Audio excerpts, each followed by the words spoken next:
Welcome back to my channel. ನಾನು Purnima. Actually ನಾನು ಇವತ್ತು ಬಂದಿರೋದು ಅಂತಂದರೆ ಒಂದು ಸ್ಪೆಷಲ್ ಕಂಟೆಂಟ್ ಮುಖಾಂತರ ಯಾರೆಲ್ಲ BSc ನರ್ಸಿಂಗ್ನ ಕಂಪ್ಲೀಟ್ ಮಾಡಿದರೆ ಅವ್ರಿಗೆಲ್ಲ ಸ್ವಲ್ಪ ಡೌಟ್ಸ್ ಇರುತ್ತೆ. ಅಂದರೆ ಕೆಲವ್ರು ಇರ್ತಾರೆ ನಾನು OT ನರ್ಸ್ ಆಗಬೇಕು ಅಂತ ಅಂದ್ಬಿಟ್ಟು. ಸೊ OT ನರ್ಸ್ ಆಗಬೇಕು ಅಂತಂದರೆ ಏನೆಲ್ಲ ಫಾರ್ಮಾಲಿಟೀಸ್ ಇರುತ್ತೆ ಆ್ಯಂಡ್ ಅವ್ರದ್ದು ಸ್ಯಾಲ್ರಿ ಪ್ಯಾಕೇಜ್ ಎಷ್ಟೆಷ್ಟಿರುತ್ತೆ ಆ್ಯಂಡ್ ಏನೆಲ್ಲ ಸ್ಟೆಪ್ಸ್ ಆಫ್ ಇಂಟರ್ವ್ಯೂಸ್ ಇರುತ್ತೆ ಅಂತ ನಾನು ಈ ವಿಡಿಯೋದಲ್ಲಿ ಎಕ್ಸ್ಪ್ಲೈನ್ ಮಾಡ್ತೀನಿ. ಸೊ ದಟ್ ನಿಮಗೆ ಯೂಸ್ಫುಲ್ ಆಗುತ್ತೆ.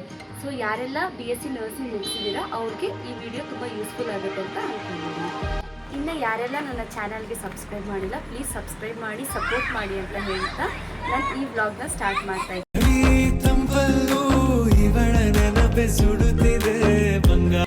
ಸೊ ಸ್ವಲ್ಪ ಬ್ಯಾಕ್ಗ್ರೌಂಡ್ ನಾಯ್ಸ್ ಇರುತ್ತೆ, ಪ್ಲೀಸ್ ಅದನ್ನ ಇಗ್ನೋರ್ ಮಾಡಿ. ಆ್ಯಕ್ಚುಲಿ ನಾವಿರೋದು ಹಾಸ್ಟೆಲಲ್ಲಿ, ಹಾಗಾಗಿ ತುಂಬ ಕಷ್ಟ ಆಗುತ್ತೆ. ಬಟ್ ನಿಮಗೋಸ್ಕರ ನಾನು ಸ್ವಲ್ಪ ಟೈಮ್ ತೊಗೊಂಡು ನಾನು ಬ್ಯುಸಿ ಶೆಡ್ಯೂಲ್ ಇದ್ದರೂ ಕೂಡ ನಾನು ಸ್ವಲ್ಪ ವೀಡಿಯೋನ ನಿಮಗೋಸ್ಕರ ಮಾಡ್ತೀನಿ. ಬಿಕಾಸ್ ಯಾರೆಲ್ಲ ಡೌಟ್ಸ್ ಕೇಳಿದ್ರಿ ಅವ್ರಿಗೋಸ್ಕರ. ಆ್ಯಕ್ಚುಲಿ ತುಂಬ ಜನ ಕೇಳ್ತಾ ಇರ್ತಾರೆ, ಅಕ್ಕ OTನಲ್ಲಿ ಏನೇನು ಇಂಟರ್ವ್ಯೂಸ್ ಇರುತ್ತೆ, ಸೊ ನಾವು ಸ್ಯಾಲ್ರಿ ಎಷ್ಟು ಎಕ್ಸ್ಪೆಕ್ಟ್ ಮಾಡಬಹುದು, ಈ ಥರದ್ದು ನೂರಾರು ಪ್ರಶ್ನೆ ಇರುತ್ತೆ. ಬಿಕಾಸ್ OTಗೆ ಜಾಯ್ನ್ ಆಗಬೇಕು ಅಂತ ಅಂದರೆ ಸ್ವಲ್ಪ ಜನ ಫ್ರೆಷರ್ಸ್ಗೂ ಆಸೆ ಇರುತ್ತೆ ಆ್ಯಂಡ್ ಎಕ್ಸ್ಪೀರಿಯನ್ಸ್ ಆದರೆ ಅವ್ರಿಗೇನು ಅಷ್ಟು ಡೌಟ್ಸ್ ಇರೋಲ್ಲ. ಇದು ಬಂದು ಫ್ರೆಷರ್ಸ್ಗೆ ಯೂಸ್ಫುಲ್ ಆಗುವಂಥ ಕಂಟೆಂಟ್. ಸೊ ಫಸ್ಟ್ ಥಿಂಗ್ ಏನಂತ ಅಂದರೆ ನಾನು ಸ್ವಲ್ಪ ನೋಟ್ ಔಟ್ ಮಾಡ್ಕೊಂಡಿದ್ದೀನಿ. ನಾನು ಅದನ್ನು ನಿಮಗೆ ನನ್ನ ಎಕ್ಸ್ಪೀರಿಯನ್ಸ್, ನನ್ನ ಅನುಭವ ಹೇಗಿತ್ತು, ನಾನು ಫ್ರೆಷರ್ ಆದಾಗ, ನನ್ನ ಹಾಸ್ಪಿಟಲ್ಗೆ ಜಾಯ್ನ್ ಆದಾಗ ನನ್ನ ಎಕ್ಸ್ಪೀರಿಯನ್ಸ್ ಹೇಗಿತ್ತು ಅನ್ನೋದನ್ನು ಕೂಡ ನಾನು ನಿಮ್ಮ ಹತ್ರ ಶೇರ್ ಮಾಡ್ತೀನಿ. ಸೊ ಇದೆಲ್ಲ ಬೇಸ್ಡ್ ಆನ್ ನನ್ನ ಎಕ್ಸ್ಪೀರಿಯನ್ಸ್, ಓಕೆನಾ? ಅಂದರೆ ನಮ್ಮದು ಬಯೋಡೇಟಾನ ನಾವು ಫಸ್ಟು ರೆಡಿ ಮಾಡ್ಕೋಬೇಕು.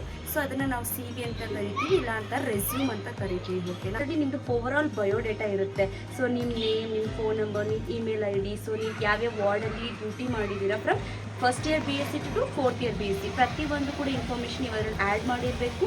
ಆ್ಯಂಡ್ ಸೊ ನೀವು ಯಾವೆಲ್ಲ ಸ್ಪೆಷಾಲಿಟೀಸಲ್ಲಿ ವರ್ಕ್ ಮಾಡಿದ್ದೀರಾ, for example ER emergency department and ICU, NICU, so ಈ ಥರ ಕ್ರಿಟಿಕಲ್ ಏರಿಯಾಸಲ್ಲಿ OT ಪೋಸ್ಟಿಂಗ್ಸ್, ಸೊ ಈ ಥರ ಪೋಸ್ಟಿಂಗ್ಸ್ ಎಲ್ಲ ಇರುತ್ತೆ. ನೀವು ಯಾವೆಲ್ಲ ಇದನ್ನು ಲೈಕ್ ವಾರ್ಡ್ ಡ್ಯೂಟೀಸ್ನ ಅಟೆಂಡ್ ಮಾಡಿರ್ತೀರಾ ಅದನ್ನೆಲ್ಲ ನೀವು ಮೆನ್ಷನ್ ಮಾಡಬೇಕು ನಿಮ್ಮದು CVನಲ್ಲಿ. ಆ್ಯಂಡ್ ಸೊ ಅದ್ರ ಜೊತೆ ನಿಮ್ಮದು SLC ಮಾರ್ಕ್ಸ್ ಕಾರ್ಡ್ ಇರಬೇಕು ಆ್ಯಂಡ್ PU ಮಾರ್ಕ್ಸ್ ಕಾರ್ಡ್ ಇರಬೇಕು. So SLC PU marks card is mandatory. And ನಿಮ್ಮದು nursing degree certificate KSC registration ನೀವು ತೊಗೊಂಡು ಹೋಗಬೇಕು. ಸೊ ನರ್ಸಿಂಗ್ ಮುಗ್ದವ್ರಿಗೆ ಗೊತ್ತಿರುತ್ತೆ KSC ರಿಜಿಸ್ಟ್ರೇಷನ್ ಮಾಡಬೇಕು. ರಿಜಿಸ್ಟ್ರೇಷನ್ ಮಾಡಿಸಿದ್ರೇ ನೀವು ರಿಜಿಸ್ಟರ್ಡ್ ನರ್ಸ್ ಅಂತ ಅಂದ್ಬಿಟ್ಟು ಸೊ ನಿಮ್ಗೊಂದು ನೇಮ್ ಬರುತ್ತೆ. ಸೊ ಅದು ಬಂದು ತುಂಬ ಇಂಪಾರ್ಟೆಂಟು ನಿಮಗೆ ನರ್ಸಿಂಗಿಗೆ ಲೈಕ್ ಜಾಯ್ನ್ ಆಗಬೇಕು. ಯಾರೆಲ್ಲ ರಿಜಿಸ್ಟರ್ಡ್ ನರ್ಸ್ ಆಗಿ ಜಾಯ್ನ್ ಆಗಬೇಕು ಅನ್ನೋರಿಗೆ this KSC must and should ಇರಲೇಬೇಕು. ಆ್ಯಂಡ್ ನೀವು ಇಂಟರ್ನ್ಶಿಪ್ ಮಾಡಿರ್ತೀರ, ಫಾರ್ ಎಕ್ಸಾಂಪಲ್ 4th ಇಯರ್ ಮುಗಿದ್ಮೇಲೆ ಇಂಟರ್ನ್ಶಿಪ್ಸ್ ಇರುತ್ತೆ. ಆ ಇಂಟರ್ನ್ಶಿಪ್ದು ಕೂಡ ಸರ್ಟಿಫಿಕೇಟ್ ನಿಮಗೆ ಸಿಗುತ್ತೆ, ನೀವು ಅದು ಕೂಡ ತೊಗೊಂಡು ಹೋಗಬೇಕು. ಆ್ಯಂಡ್ ನಿಮ್ಮದು ಫಾರ್ ಎಕ್ಸಾಂಪಲ್ ಫ್ರೆಷರ್ಸ್ ಅಲ್ಲ, ಇದು ಎಕ್ಸ್ಪೀರಿಯನ್ಸಿಗೆ. ಸೊ ಅವ್ರಿಗೆ ಲೈಕ್ 6 ಮಂತ್ 1 ಇಯರ್ ಎಕ್ಸ್ಪೀರಿಯನ್ಸ್ ಇರುತ್ತೆ. ಸೊ ಬಟ್ ಅವ್ರಿಗೆ OTನಲ್ಲಿ ಆಸೆ ಇರುತ್ತೆ ಜಾಯ್ನ್ ಆಗಬೇಕು. ಸೊ ಆ ಎಕ್ಸ್ಪೀರಿಯನ್ಸ್ ಸರ್ಟಿಫಿಕೇಟ್ ನಿಮ್ಮ ಹತ್ರ ಇದ್ದರೂ ಕೂಡ ಸೊ ದಟ್ ನೀವು ಅದನ್ನು ತೊಗೊಂಡು ಹೋಗ್ಬೋದು. ಆ್ಯಂಡ್ ನಿಮ್ಮದು ಪಾಸ್ಪೋರ್ಟ್ ಸೈಜ್ ಫೋಟೋ ತೊಗೊಂಡು ಬರಬೇಕು and with Aadhaar card and PAN card. ಇಷ್ಟೆಲ್ಲ ಡಾಕ್ಯುಮೆಂಟ್ಸ್ ನಾನು ಏನೇನು ಮೆನ್ಷನ್ ಮಾಡಿದೆ ಈ ಎಲ್ಲ ಡಾಕ್ಯುಮೆಂಟ್ಸ್ ಕೂಡ ನೀವು ಯಾರೆಲ್ಲ ಇಂಟರ್ವ್ಯೂಗೆ ಬರಬೇಕು ಅಂತ ಹೇಳ್ತೀರಾ ಅವರೆಲ್ಲ ಮ್ಯಾಂಡೇಟ್ರಿಯಾಗಿ ತೊಗೊಂಡು ಹೋಗಿ. ಆ್ಯಂಡ್ ನಿಮ್ಮ ಎಜುಕೇಷನ್ ಇಸ್ ನಥಿಂಗ್ ಬಟ್ ನೀವು 10th ಎಲ್ಲಿ ಫಿನಿಷ್ ಮಾಡಿದ್ದು, 2nd PU ಎಲ್ಲಿ ಕಂಪ್ಲೀಟ್ ಮಾಡಿದ್ದು, and from 1st year to 4th year ನೀವು ಎಲ್ಲಿ ಕಂಪ್ಲೀಟ್ ಮಾಡಿದ್ದು ಅನ್ನೋದು ಕೂಡ ಎಜುಕೇಷನ್ ಡೀಟೇಲ್ಸ್ ತುಂಬ ಇಂಪಾರ್ಟೆಂಟ್ ಆಗಿರುತ್ತೆ. ಆ್ಯಂಡ್ ಏನೆಲ್ಲ ಸ್ಕಿಲ್ಸ್ ಇರುತ್ತೆ, ಸೊ ಕೆಲವ್ರಿಗೆ ಸಮ್ ಹಾಬೀಸ್ ಇರುತ್ತೆ. ಸೊ ನೀವು ಯಾವುದರಲ್ಲಿ ತುಂಬ ಇಂಟ್ರೆಸ್ಟ್ ಇರುತ್ತೆ, ಗೇಮ್ಸಲ್ಲಿ ಇರುತ್ತೆ ಆಗಿರ್ಬೋದು, ಸಮ್ ನ್ಯೂಸ್ ಪೇಪರ್ ಓದೋದು, ಸಮಥಿಂಗ್ ನಿಮ್ದು ಏನೆಲ್ಲ ಹಾಬೀಸ್ ಇರುತ್ತೆ ಅದನ್ನು ಕೂಡ ನೀವು ಅದರಲ್ಲಿ ಮೆನ್ಷನ್ ಮಾಡ್ಬೋದು. And languages also very important.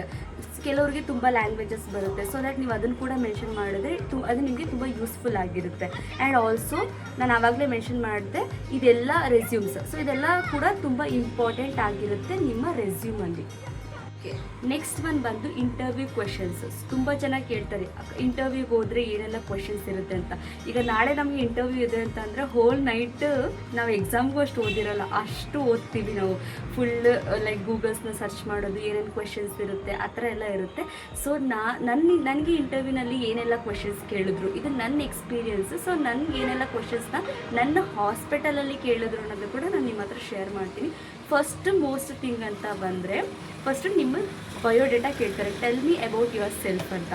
So ನೀವು ಇದನ್ನು ತುಂಬ ಚೆನ್ನಾಗಿ ತರವಾಗಿ ಬೈಹರ್ಟ್ ಮಾಡಿಕೊಂಡು ಬನ್ನಿ. ಆ್ಯಕ್ಚುಲಿ ನೀವು ಇದರಲ್ಲಿ ನಿಮ್ಮ ಕಾನ್ಫಿಡೆನ್ಸ್ನ ನೀವು ಶೋ ಅಪ್ ಮಾಡ್ಬೋದು. ಸೊ ಯಾಕೆಂದರೆ ನಿಮ್ಮ ಬಯೋಡೇಟಾನ ನೀವು ಕಾನ್ಫಿಡೆನ್ಸಲ್ಲಿ ಹೇಳಿದ್ರೆ ಸೊ ದಟ್ ಅವ್ರಿಗೆ ಒಂದು ಕಾನ್ಫಿಡೆನ್ಸ್ ಬರುತ್ತೆ, ಓಕೆ ಶಿ ಕ್ಯಾನ್ ಮ್ಯಾನೇಜ್ ಅನ್ನೋದು ಕೂಡ ಬರುತ್ತೆ. ಹಾಗಾಗಿ ನೀವು ಅದನ್ನು ತುಂಬ ಚೆನ್ನಾಗಿ ಅಟ್ಲೀಸ್ಟ್ ಬಯೋಡೇಟಾನ ಸ್ವಲ್ಪ ಬೈಹರ್ಟ್ ಮಾಡ್ಕೊಂಡು ಬನ್ನಿ. ಇಲ್ಲ ಅಂತಂದರೆ ನೀವು ನಾರ್ಮಲಾಗಿ ನೀವು ಹೇಗೆ ಎಕ್ಸ್ಪ್ಲೇನ್ ಮಾಡಬೇಕು ಅಂತ ಹೇಳ್ತೀರಾ ಆ ರೀತಿ ಎಕ್ಸ್ಪ್ಲೇನ್ ಮಾಡಬಹುದು. ಆ್ಯಂಡ್ ಆಲ್ಸೋ ಅದರಲ್ಲಿ ಕೂಡ ನೀವು ಹೇಳ್ಬೋದು, ನೀವು ಬಯೋಡೇಟಲ್ಲಿ ಹೇಳಬೇಕಾದ್ರೆ ಫಸ್ಟು ನಿಮ್ಮ ನೇಮು ಆ್ಯಂಡ್ ನೀವು ಯಾವ ಊರು ಆ್ಯಂಡ್ ನೀವು ಎಲ್ಲಿ BSc ನರ್ಸಿಂಗ್ನ ಕಂಪ್ಲೀಟ್ ಮಾಡಿದ್ರಿ ಅನ್ನೋದು ಕೂಡ. ಆ್ಯಂಡ್ ನೀವು ಕೆಲವ್ರಿಗೆ ನಮ್ಮದು ಕರ್ನಾಟಕದಲ್ಲಿ ಬಂದು ರಾಜೀವ್ ಗಾಂಧಿ ಯೂನಿವರ್ಸಿಟಿ ಬ್ಯಾಂಗ್ಳೂರಲ್ಲಿ ಇರುತ್ತೆ, ಸೊ ಅದನ್ನು ಕೂಡ ನೀವು ಮೆನ್ಷನ್ ಮಾಡಬೇಕು. ಸೊ ನಂದು ಈ ಥರ ಇಲ್ಲಿ ಆಯಿತು ಅಂತ ಅಂದ್ಬಿಟ್ಟು. ಆ್ಯಂಡ್ ಆಲ್ಸೋ ಸಮ್ ಪೀಪಲ್ಸ್ ಕೇಳ್ತಾರೆ why do want to become a OT nurse ಅಂತ ಅಂದ್ಬಿಟ್ಟು. ಸೊ OT ನರ್ಸ್ ಯಾಕೆ ನಿಮಗೆ ಆಗಬೇಕು ಅಂತ ಆಸೆ ಇದೆ ಅಂತ ಕೇಳಿದಾಗ ಸೊ ನಿಮ್ಮ ಆನ್ಸರ್ ಹೇಗಿರಬೇಕು ಅಂದರೆ ತುಂಬ ಪಕ್ಕ ಇರಬೇಕು, ಪರ್ಫೆಕ್ಟ್ ಆಗಿರಬೇಕು answer. Because of the patient safety and ತುಂಬ ರೆಸ್ಪಾನ್ಸಿಬಿಲಿಟಿ ಆ್ಯಂಡ್ ಟೀಮ್ ವರ್ಕ್ ತುಂಬ ಇಂಪಾರ್ಟೆಂಟ್ ಆಗಿರುತ್ತೆ. So I want to become a OT nurse because I want to follow this all the things ಅನ್ನೋದು ಕೂಡ ನಿಮ್ಮ ಆನ್ಸರಲ್ಲಿ ಎಲ್ಲ ಇನ್ಕ್ಲೂಡ್ ಆಗಿರಬೇಕು. So that ನೀವು ಅದನ್ನು ಕೂಡ ಸ್ವಲ್ಪ ಪ್ರಿಪೇರ್ ಆಗಿ ಬನ್ನಿ, ಯಾಕೆ OT ನರ್ಸ್ ಆಗಬೇಕು ಅಂತ ಅಂದ್ಬಿಟ್ಟು ಅದನ್ನು ಸ್ವಲ್ಪ ತಿಳ್ಕೊಂಡು ಬರಬೇಕು. ಆ್ಯಂಡ್ ಇನ್ನೊಂದು ಅಲ್ಲಿ ಕೇಳೋದು ಎಲ್ಲ ಇಂಟರ್ವ್ಯೂಸ್ನಲ್ಲಿ ಜಾಸ್ತಿ ಕೇಳೋದು ಏನು ನಿಮ್ಮ ಸ್ಟ್ರೆಂತ್ ಅಂತ ಕೇಳ್ತಾರೆ. ಸೊ ಆ ಸ್ಟ್ರೆಂತ್ ಲೈಕ್ ನಿಮ್ಮದು ಸ್ಟ್ರೆಂತ್ ಅಂದರೆ ಸಮ್ ಪೀಪಲ್ಸ್ ಹೇಳ್ತಾರೆ ನನಗೆ ಕಾಮ್ನೆಸ್ ನಾನು ತುಂಬ ಸ್ಟ್ರೆಂತ್ ಅಂತ ಹೇಳ್ತಾರೆ. ಸಮ್ ಪೀಪಲ್ಸ್ ನಾನು ಟೀಮ್ ಹ್ಯಾಂಡಲ್ ಮಾಡ್ತೀನಿ. ಆ್ಯಂಡ್ ಸಮ್ ಪೀಪಲ್ಸ್ ಹೇಳ್ತಾರೆ ನಾನು ತುಂಬ ಡಿಫಿಕಲ್ಟ್ ಸಿಚುವೇಶನ್ ಇದ್ದರೆ ನಾನು ಹೇಗೆ ಅದರಿಂದ ಹೊರಗಡೆ ಬರಬೇಕು ಅನ್ನೋದು ಕೂಡ ನನಗೆ ಐಡಿಯಾಸ್ ಇರುತ್ತೆ. ಸೊ ಈ ರೀತಿ ಅದರಲ್ಲಿ ನಿಮ್ಮದು ಯಾವುದು ಗುಡ್ ಸ್ಟ್ರೆಂತ್ ಇದೆ ಅನ್ನೋದು ಕೂಡ ನೀವು ಅದರಲ್ಲಿ ಮೆನ್ಷನ್ ಮಾಡಿ ಅವರು ಕ್ವಶನ್ಸ್ ಕೇಳಿದಾಗ. ಆ್ಯಂಡ್ ನೆಕ್ಸ್ಟು ಎಲ್ಲರೂ ಕೇಳೋದು ಇದೊಂದು ಕ್ವಶನ್ ಇರುತ್ತೆ, ನಿಮ್ಮದು ವೀಕ್ನೆಸ್ ಏನು ಅಂತ ಅಂದ್ಬಿಟ್ಟು. ಸೊ ಎಲ್ಲರಿಗೂ ಅವ್ರವ್ರದ್ದು ವೀಕ್ನೆಸ್ ಇರುತ್ತೆ. ಸೊ ಹಾಗೆ ನಿಮ್ಮ ವೀಕ್ನೆಸ್ನ ನೀವು ಹೇಳಬೇಕು. ಸೊ ನನ್ನ ವೀಕ್ನೆಸ್ ಬಂದು ಸಮ್ಟೈಮ್ಸ್ ಟೈಮ್ ಮ್ಯಾನೇಜ್ಮೆಂಟ್ ತುಂಬ ಡಿಫಿಕಲ್ಟ್. ಇವಾಗ ಡ್ಯೂಟಿ ಇರುತ್ತೆ but sometimes time management variation ಆಗುತ್ತೆ. ಬಟ್ ಈಗ ನಾವು ಒಂದ್ಸತಿ ಕಮಿಟೆಡ್ ಆದ್ವಿ, ರಿಜಿಸ್ಟರ್ಡ್ ನರ್ಸ್ ಆಗಿ ಒಂದು ಕೆಲಸ ಮಾಡ್ತಾ ಇದ್ದೀವಿ ಅಂದರೆ time is very important. So ಪರ್ಫೆಕ್ಟಾಗಿ ಎಲ್ಲರೂ as like time to time ಕರೆಕ್ಟಾಗಿ ಡ್ಯೂಟಿಗೆ ಮೀನ್ಸ್ ಫಾಲೋ ಮಾಡಬೇಕು ಅಂತ ಅಂದ್ಬಿಟ್ಟು ಇದು ತುಂಬ important. So time manage is very important, ಓಕೆನಾ. ಆ್ಯಂಡ್ ನಿಮ್ಮ ಹಾಬೀಸ್ ಹೇಳ್ಬೋದು ನೀವು. ಥ್ರೋಬಾಲ್ ಇಷ್ಟನಾ? So like badminton and volleyball. ನನಗೆ TV ನೋಡೋಕ್ಕೆ ತುಂಬ ಇಷ್ಟ, ನಂಗೆ ಹಾಡು ಹೇಳೋಕ್ಕೆ ತುಂಬ ಇಷ್ಟ, ನನಗೆ ಕುಕ್ಕಿಂಗ್ ಮಾಡೋಕ್ಕೆ ತುಂಬ ಇಷ್ಟ ಅಂತ ಅನ್ಸು. ಸೊ ನಿಮ್ದು ಏನೇನು ಹಾಬೀಸ್ ಇದೆ ಅನ್ನೋದು ಕೂಡ ನೀವಲ್ಲಿ ಮೆನ್ಷನ್ ಮಾಡ್ಬೋದು. ಆ್ಯಂಡ್ OT ನರ್ಸ್ ಆಗಬೇಕು ಅಂತ ಅಂದರೆ ಫಸ್ಟ್ ಕೇಳ್ತಾರೆ ನೀವು ಹೇಗೆ ಎಮರ್ಜೆನ್ಸಿ ಸಿಚುವೇಶನ್ನ ಹ್ಯಾಂಡಲ್ ಮಾಡ್ತೀರಾ. ಸೊ ನಿಮಗೆ ಏನೆಲ್ಲ ಸ್ಟ್ರೆಂತಲ್ಲಿದೆ ಅದನ್ನು ನೀವು ಮೆನ್ಷನ್ ಮಾಡ್ಬೋದು. ಆ್ಯಂಡ್ ಆಲ್ಸೋ OT ನರ್ಸ್ ಆಗಬೇಕು ಅಂದರೂ ಕೂಡ ಕೆಲವು ಕ್ವಶನ್ಸ್ ಕೇಳ್ತಾರೆ, ನೈಟ್ ಡ್ಯೂಟಿ ಮಾಡ್ತೀರಾ? ಸೊ ಅದನ್ನು ಕೂಡ ನೀವು ಆನ್ಸರ್ನ ಪ್ರಿಪೇರ್ ಆಗಿ ನೈಟ್ ಡ್ಯೂಟಿ OT ನರ್ಸ್ ಯಾರೆಲ್ಲ ಲೈಕ್ OT ನರ್ಸ್ ಆಗಿದ್ರೆ ಅವ್ರಿಗೆಲ್ಲ ನೈಟ್ ಡ್ಯೂಟಿ ಇದ್ದೇ ಇರುತ್ತೆ. ಕೆಲವೊಂದು ಹಾಸ್ಪಿಟಲಲ್ಲಿ ಇರಲ್ಲ, ಬಟ್ ನಾನು ವರ್ಕ್ ಮಾಡ್ತಿರೋ ಇನ್ಸ್ಟಿಟ್ಯೂಷನಲ್ಲಿ OT ನರ್ಸ್ಗೂ ಕೂಡ ನೈಟ್ ಡ್ಯೂಟೀಸ್ ಇದೆ. ಆ್ಯಂಡ್ ಅವರು ಕೇಳ್ತಾರೆ why should be hire you, ಯಾಕೆ ನಾವು ನಿಮ್ಮನ್ನು ಹೈಯರ್ ಮಾಡಬೇಕು OT ನರ್ಸ್ ಆಗಿ ಅಂತ ಕೇಳ್ತಾರೆ. ಸೊ ನಾನು ಆವಾಗಲೇ ಹೇಳಿದೆ, ಸೊ ನಿಮ್ಮದು ಸ್ಟ್ರೆಂತ್, ನಿಮ್ಮ ಕಾಮ್ನೆಸ್ ಇದನ್ನೆಲ್ಲ ನೀವು ಮೆನ್ಷನ್ ಮಾಡಿದ್ರೆ ಸೊ ಮತ್ತು ನೀವು ಇನ್ನೊಂದು ಹೇಳಬೇಕು, ಅಟ್ಲೀಸ್ಟ್ ನೀವು ನಮಗೊಂದು ಆಪರ್ಚುನಿಟಿ ಕೊಟ್ಟರೆ ನನ್ನ ಸೆಲ್ಫ್ ನಾನು ಪ್ರೂವ್ ಮಾಡಿ ತೋರಿಸ್ತೀನಿ ಅಂತ ಅಂದ್ಬಿಟ್ಟು. ಸೊ ಡೆಫಿನೆಟ್ಲಿ ಇದು ನಿಮಗೆ ವರ್ಕೌಟ್ ಆಗುತ್ತೆ, ಟ್ರೈ ಮಾಡಿ ನೋಡಿ. ಆ್ಯಂಡ್ ಸೊ ಇನ್ನೊಂದು ಕೇಳ್ತಾರೆ OT ನರ್ಸ್ ಆಗಬೇಕು ಅಂದರೆ ನಿಮ್ಮದು ಸ್ಯಾಲ್ರಿ ತುಂಬ ಇಂಪಾರ್ಟೆಂಟ್. ಸ್ಯಾಲ್ರಿ ಎಷ್ಟು ಎಕ್ಸ್ಪೆಕ್ಟ್ ಮಾಡ್ತೀರಾ ಅಂತ. ಆ್ಯಕ್ಚುಲಿ ಫ್ರೆಷರ್ಸ್ಗೆ ಬೇಸಿಕ್ ಸ್ಯಾಲ್ರಿ ಬಂದು 15ಇಂದನೇ ಸ್ಟಾರ್ಟ್ ಆಗೋದು. ಸೊ ನೀವು ಹೋಗೋ ಇನ್ಸ್ಟಿಟ್ಯೂಷನಲ್ಲಿ ಹೇಗಿರುತ್ತೆ ಗೊತ್ತಿಲ್ಲ, ಬಟ್ ನಮ್ಮ ಹಾಸ್ಪಿಟಲ್ಲಿ 17ಇಂದ 18ಇಂದ ಸ್ಯಾಲ್ರಿ ಪ್ಯಾಕೇಜ್ ಸ್ಟಾರ್ಟ್ ಆಗುತ್ತೆ. ಸೊ ಹೋಗ್ತಾ ಎಕ್ಸ್ಪೀರಿಯನ್ಸ್ ಬೇಸ್ಡ್ ಆನ್ ಇನ್ಕ್ರಿಮೆಂಟ್ ಆಗುತ್ತೆ. ಸೊ ನೋಡ್ಬೇಕು. ಆ್ಯಂಡ್ ಸ್ಯಾಲ್ರಿ ಎಕ್ಸ್ಪೆಕ್ಟ್ ಮಾಡೋರು ಎಕ್ಸ್ಪೀರಿಯನ್ಸ್ ಪೀಪಲ್ ಯಾರಾದರೂ ಇದ್ದರೆ, ಬೇರೆ ಹಾಸ್ಪಿಟಲಲ್ಲಿ ಅವರು ಸ್ಟಾಫ್ ಆಗಿ ವರ್ಕ್ ಮಾಡಿ ಇವಾಗ ಹೊಸದಾಗಿ ಇಂಟರ್ವ್ಯೂಗೆ ಅವ್ರ ಎಕ್ಸ್ಪೆಕ್ಟೇಷನ್ ಬೇರೆ ಇರುತ್ತೆ. ನೀವು ಫ್ರೆಷರ್ ಆಗಿದ್ದರೆ ನೀವು ಇಷ್ಟು ಪ್ಯಾಕೇಜ್ ಅಂತ ಬರುತ್ತೆ. ಸೊ ದಟ್ ಅದರಿಂದ ನಿಮಗೆ ಸ್ಯಾಲ್ರಿ ಪ್ಯಾಕೇಜ್ ಸ್ಟಾರ್ಟ್ ಆಗುತ್ತೆ. ಆ್ಯಂಡ್ ನೆಕ್ಸ್ಟ್ ಕೇಳ್ತಾರೆ ನಿಮಗೆ ಅಂದರೆ ಎಕ್ಸ್ಪೀರಿಯನ್ಸ್ ಇದೆಯಾ? ನೀವು ಹೇಳ್ಬೋದು ನಿಮಗೆ ಫ್ರೆಷರ್ ಆಗಿರ್ತಾರೆ, ಬಟ್ ನೀವು OTಯಲ್ಲಿ ಇಂಟರ್ನ್ಶಿಪ್ ಮಾಡಿದ್ದೀರಾ ಅಂತಂದರೆ ನೀವು ಅದ್ರ ಕೂಡ ಹೇಳ್ಕೊಬೋದು. ಹೌದು, ನನಗೆ OTನಲ್ಲಿ ನಾನು ಇಂಟರ್ನ್ಶಿಪ್ ಮಾಡಿದ್ದೀನಿ, ನನಗೆ ಇಂಟ್ರೆಸ್ಟ್ ಇದೆ, ನಾನು ಜಾಯಿನ್ ಆಗ್ತೀನಿ, ನನಗೆ ಒಂದು ಅವಕಾಶ ಕೊಡಿ ಅಂತ ಹೇಳಿದ್ರೆ ಮೋಸ್ಟ್ ಪ್ರಾಬ್ಲಿ ನೀವು ಸೆಲೆಕ್ಟ್ ಆಗಬಹುದು. ಈ ರೀತಿ ಕ್ವೆಶನ್ಸ್ನ ಕೇಳ್ತಾರೆ. ಆ್ಯಂಡ್ OT ನರ್ಸ್ ಆಗಬೇಕು ಅಂದರೆ ಫಸ್ಟ್ ಹ್ಯಾಂಡ್ ವಾಷಿಂಗ್ ಕಲ್ತಿರಬೇಕು. 7 ಸ್ಟೆಪ್ಸ್ ಆಫ್ ಹ್ಯಾಂಡ್ ವಾಷಿಂಗ್ ಇದೆ, ಅದು OT ನರ್ಸ್ಗೆ ತುಂಬ ಇಂಪಾರ್ಟೆಂಟ್. ಆ್ಯಂಡ್ ಟೆಂಪ್ರೇಚರ್ ಎಷ್ಟಿರಬೇಕು, ಆ್ಯಂಡ್ ಹೆಂಗೆ ನೀವು OT ನರ್ಸ್ ಆದರೆ ಹೆಂಗೆ ನಾನು ಹೇಳ್ದೆಲ್ಲ ಎಮರ್ಜೆನ್ಸಿ ಸಿಚುವೇಶನ್ ಹೆಂಗೆ ಫೇಸ್ ಮಾಡ್ತೀರಾ, ರೆಸ್ಪಾನ್ಸಿಬಿಲಿಟಿ, ಟೀಮ್ ವರ್ಕ್ ಪ್ರತಿಯೊಂದು ತುಂಬ ಇಂಪಾರ್ಟೆಂಟ್ ಆಗಿರುತ್ತೆ. ಸೊ ಆ್ಯಸ್ ಎ OT ನರ್ಸ್ಗೆ ಒಂದು ಕ್ವಶನ್ ಕೇಳ್ತಾರೆ, ನೀವು ಹೆಂಗೆ ಸ್ಟೆರಿಲಿಟಿನ ಮೇಂಟೈನ್ ಮಾಡ್ತೀರಿ, ಬಿಕಾಸ್ OT ಬಂದು ತುಂಬ ಸ್ಟೆರೈಲ್ ಏರಿಯಾ. ಸೊ ಹೆಂಗೆ ನೀವು ಸ್ಟೆರಿಲಿಟಿನ ಮೇಂಟೈನ್ ಮಾಡ್ತೀರಾ ಅದಕ್ಕೆ ಒಂದು ಕ್ವಶನ್ ಇರುತ್ತೆ. ಸೊ ಅದು ಬಂದು ಹ್ಯಾಂಡ್ ಸ್ಕ್ರಬ್ಬಿಂಗ್ ಇರ್ಬೋದು, ಸ್ಟೆರೈಲ್ ಗೌನ್, ಸ್ಟೆರೈಲ್ ಗ್ಲೌವಿಂಗ್ ಅಂತ ಪ್ರೊಸೀಜರ್ ನಿಮಗೆ ನರ್ಸಿಂಗಲ್ಲಿ ಇದ್ದೇ ಇರುತ್ತೆ. ಸೊ ಅದನ್ನು ಸ್ವಲ್ಪ ತರವಾಗಿ ಸ್ಟಡಿ ಮಾಡಿ ಹೋಗಿ.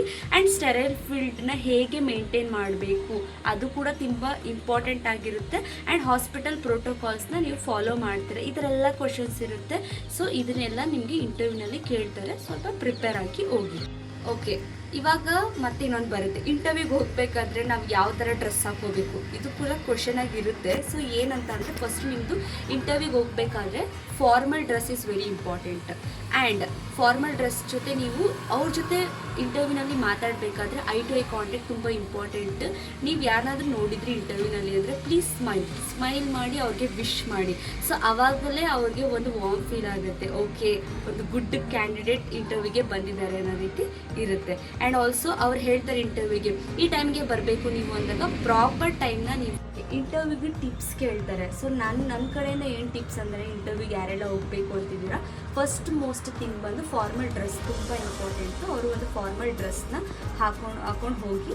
ಆ್ಯಂಡ್ ಐ ಟು ಐ ಕಾಂಟ್ಯಾಕ್ಟ್ನ ಮೇಂಟೈನ್ ಮಾಡಿ. ಆ್ಯಂಡ್ ಸ್ಪೀಕ್, ಅವ್ರೇನು ಮಾತಾಡೋದಕ್ಕೆ ಒಂದು ಸ್ಮೈಲಲ್ಲಿ ಅವ್ರಿಗೆ ವಿಶ್ ಮಾಡಿ, ಯಾರೇ ಬರಲಿ. ಸೊ ಯಾರೇ ಇಂಟರ್ವ್ಯೂ ಮಾಡಿದ್ರು ಕೂಡ ಒಂದು ಗುಡ್ ಸ್ಮೈಲ್ ಇದ್ದರೆ ಆವಾಗ ಅವ್ರಿಗೆ ಒಂದು ವಾರ್ಮ್ ಫೀಲ್ ಆಗುತ್ತೆ. ಆ್ಯಂಡ್ ಒನ್ ಮೋರ್ ಥಿಂಗ್ ಬಂದು ನಿಮಗೆ ಫಸ್ಟ್ ಆಫ್ ಆಲ್ ಕಾನ್ಫಿಡೆನ್ಸ್ ಇರಬೇಕು. ಸೊ ನೀವು ಇಂಟರ್ವ್ಯೂ ಅಟೆಂಡ್ ಮಾಡ್ತಿದ್ರೆ ನಿಮಗೆ ಆನ್ಸರ್ ಗೊತ್ತಿಲ್ಲ ಅಂದರೂ ಕೂಡ no issues. First eye to eye contact ಮುಖಾಂತರ ಕಾನ್ಫಿಡೆನ್ಸ್ ಆಗಿ ಮಾತಾಡಿ, ಸೊ ದಟ್ ನೀವು ಇಂಟರ್ವ್ಯೂ ಪಾಸ್ ಆಗ್ಬೋದು. ಆನ್ಸರ್ ಗೊತ್ತಿಲ್ಲ ಬಟ್ ಕಾನ್ಫಿಡೆನ್ಸ್ ಆಗಿರಿ, ಪಕ್ಕ ಪಾಸ್ ಆಗುತ್ತೆ. ಬಟ್ ಅವ್ರಿಗೆ ನೀವು ಹೇಳಬೇಕು, ನೀವು ನನಗೆ ಒಂದು ಪ್ರೂವ್ ಮಾಡೋಕ್ಕೆ ಕೊಟ್ಟರೆ ನಾನು ಡೆಫಿನೆಟ್ಲಿ ಅಲ್ಲಿ prove my self, please give one opportunity ಅಂತ ಹೇಳಿದ್ರೆ ಪಕ್ಕ ಅವರು ಅಕ್ಸೆಪ್ಟ್ ಮಾಡೇ ಮಾಡ್ತಾರೆ. ನಾನು ಏನೆಲ್ಲ ಟಿಪ್ಸ್ ಕೊಟ್ಟೆ ಆ್ಯಂಡ್ ಇದನ್ನೆಲ್ಲ ನೀವು ಫಾಲೋ ಮಾಡೋ ಸ್ಯಾಲ್ರಿ ಪ್ಯಾಕೇಜ್ ಇದನ್ನೆಲ್ಲ ನೀವು ತಿಳ್ಕೊಂಡು ನೀವು ಯಾರಾದರೂ ಇಂಟರ್ವ್ಯೂಗೆ ಹೋಗಬೇಕು ಅಂತ ಇರೋರಿಗೆ ಮೋಸ್ಟ್ ಪ್ರಾಬಬ್ಲಿ ಈ ಕಂಟೆಂಟ್ ಯೂಸ್ಫುಲ್ ಆಗ್ಬೋದು. ಸೊ ಇನ್ನೂ ಏನೆಲ್ಲ ಡೌಟ್ಸ್ ಇರುತ್ತೆ, ಸೊ ಪ್ಲೀಸ್ ನನಗೆ ಮೆಸೇಜ್ ಮಾಡಿ ಅವ್ರು DM ಮಾಡಿ, ನಾನು ನಿಮಗೆಲ್ಲ ಡೌಟ್ಸ್ನ ಕ್ಲಿಯರ್ ಮಾಡ್ತೀನಿ. So thank you for watching. ಯಾರೆಲ್ಲ ಇನ್ನೂ ನನ್ನ ಚಾನಲ್ಗೆ ಸಬ್ಸ್ಕ್ರೈಬ್ ಮಾಡಿಲ್ಲ ಪ್ಲೀಸ್ ಸಬ್ಸ್ಕ್ರೈಬ್ ಮಾಡಿ, ಲೈಕ್ ಮಾಡಿ, ಶೇರ್ ಮಾಡಿ, ಕಮೆಂಟ್ ಮಾಡಿ ಅಂತ ಹೇಳ್ತಾ ನಾನು ಈ ವಿಡಿಯೋನ ಎಂಡ್ ಮಾಡ್ತಾಯಿದ್ದೀನಿ. ಬಾಯ್ ಬಾಯ್.